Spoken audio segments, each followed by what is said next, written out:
Welcome back to Wicked Wise. Today I want to talk about your right to marry because a lot of people are saying that CPS is trying to make them get divorces. Well, unfortunately for CPS, by law, they cannot do it. There's a act called Marriage and Religious Freedom Act. I'll put it up in the description below so you can look it up yourself.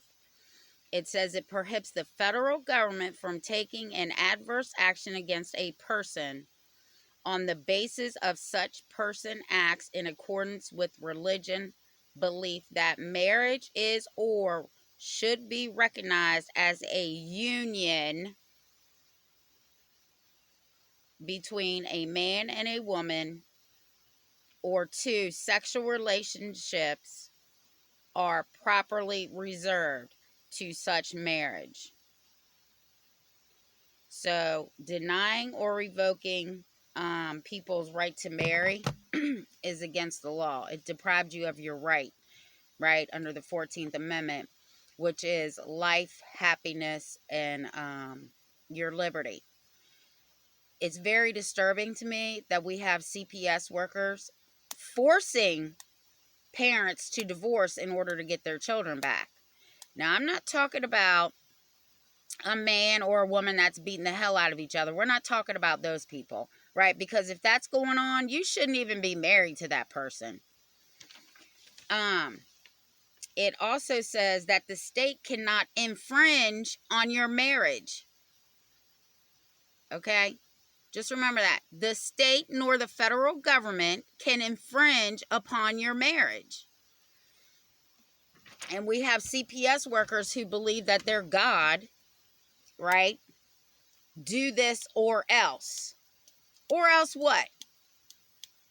But see, a lot of people aren't me, because my whole thing is I would challenge that. Or else what? What are you going to do? You going to take my kids? You going to take my grandkids? You're going to do this and that? Well, that's a threat. That's also coercion, and it's intimidation. These people don't have as much power as people think they do. People need to learn. You need to learn your Constitution, federal and state, the Bill of Rights, and the Declaration of Independence. Because unlike how they think, they are not above the Constitution. The Constitution is the law of the land, and it is clearly written, and it says this cannot be construed other than what it is. So look up your state constitution, your federal constitution, your Bill of Rights, the Marriage and Religious Freedom Act. Those are all things you want to learn if you're married and CPS is trying to tell you that you have to divorce somebody. That's bullshit. And again, you can always contact me at 24 Tiffany, TIFFINI, at gmail.com.